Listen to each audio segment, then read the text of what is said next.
सिद्धक्रिया बाबाजी नमः।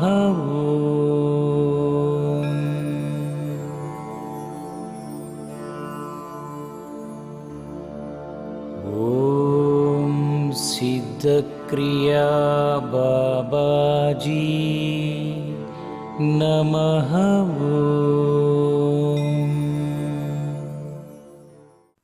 హరి ఓం గురుదేవ్ బాబా.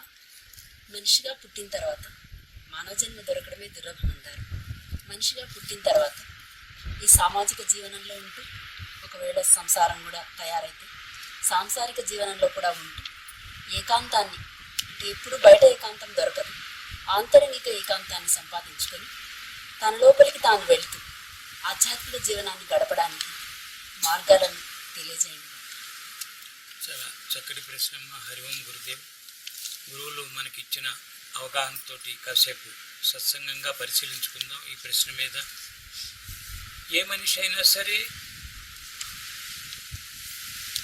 జననం మరణం రెండు తప్పనివి, ప్రతి మనిషికి ప్రతి ప్రాణికి కూడా.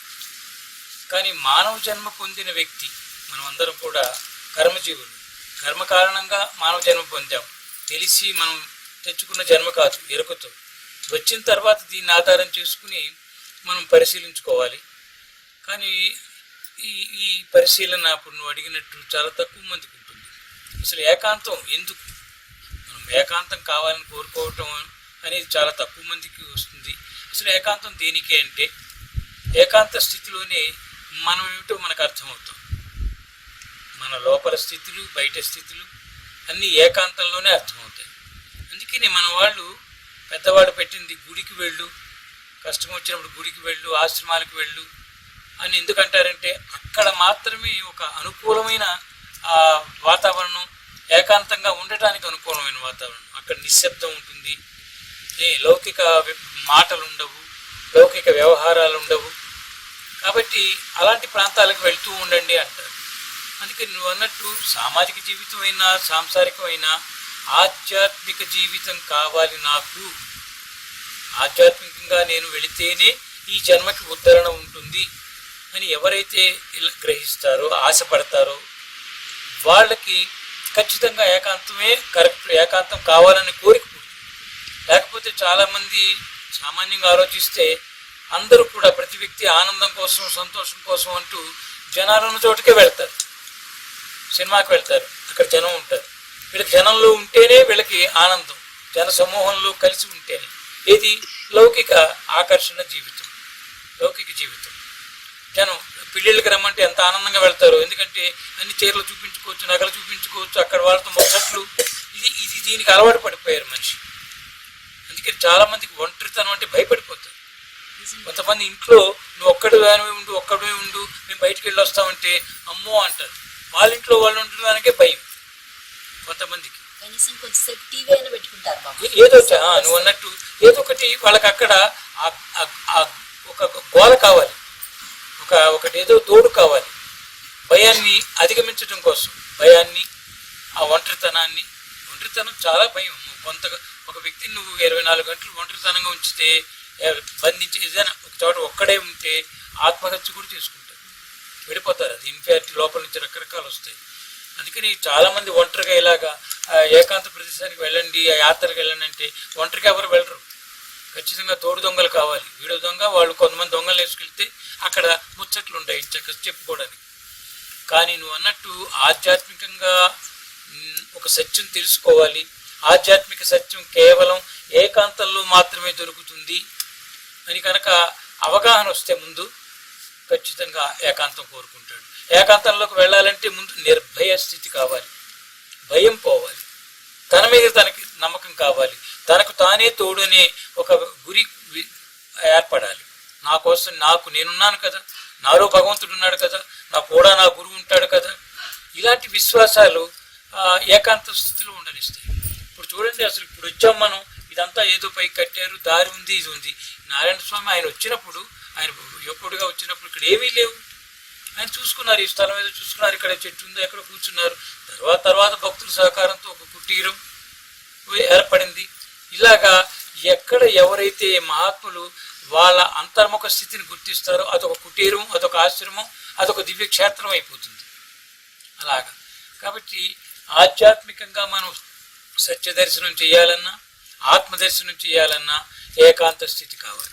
ఎలా దొరుకుతుందండి అంటే, అందుకే మనం ఇంట్లోనే ఒక పూజ గది, ఇంకా అక్కడ ఎవరు రాకుండా ఉండరు, ఎవరు రాకుండా ఒక్కరే కూర్చుని చక్కగా ఒక పూజ గది, ఒక సాధన అని ఇంట్లో ముందు అలవాటు చేసుకోవాలి. అది అక్కడ చిన్న సెపరేషన్. ఇక్కడ ఏమిటంటే ఇంకొక రహస్యం, మనం ఏకాంతానికి ముఖ్యంగా అవసరమైనది అక్కడ తనను తాను వేరు చేసుకునే ఆలోచన విధానం. తనను తాను వేరు చేసుకుని జీవించగలిగే ఆలోచన ముందు రావాలి. అప్పుడు నువ్వు సూపర్ మార్కెట్లో ఉన్న తానుగా ఉండగలవు. 100 మంది మాట్లాడుకుంటున్నా ఒక ఇద్దరు కూర్చుని వాళ్ళ పెళ్లి విషయాలు మాట్లాడుకుంటూ ఉంటారు. అక్కడ గోలగోల ఉంటుంది టీ స్టాల్లో, అక్కడ చూస్తాం మన బజార్లో. వీళ్ళకి ఏం వాటితో సంబంధం ఉండదు. అంటే ఎంత సెపరేట్ అయ్యారో చూడండి. అంటే తలుచుకుంటే సెపరేట్ అవ్వగలం. అదే ఏకాంతం. అది ఆ ఏకాంతాన్ని మనం ముందు కల్పించుకోవాలి. అంటే బయట వాటితో ముడిపి పెట్టడం కట్ చేస్తే ఏకాంతమే.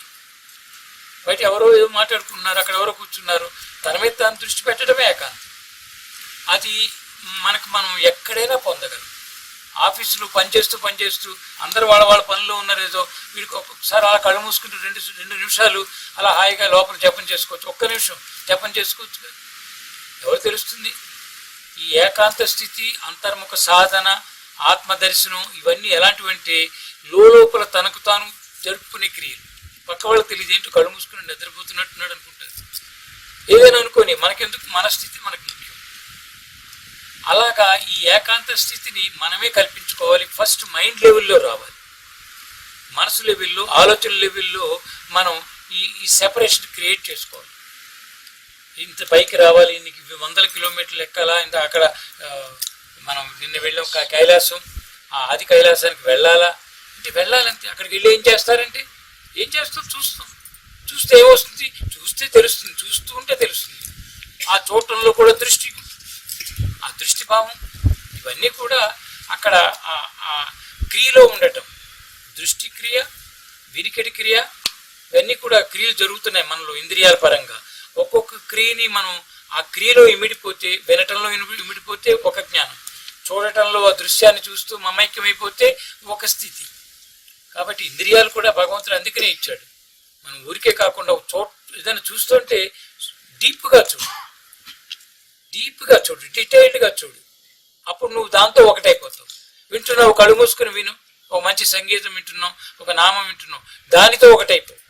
ఏ క్రియ చేసినా ఆ క్రియతో ఒకటవటం, క్రియలో తానుగా ఉండటమే ఏకాంత స్థితి. అంటే మనం చూస్తూ ఏకాంతంగా ఉండొచ్చు, వింటూ ఏకాంతంగా ఉండొచ్చు.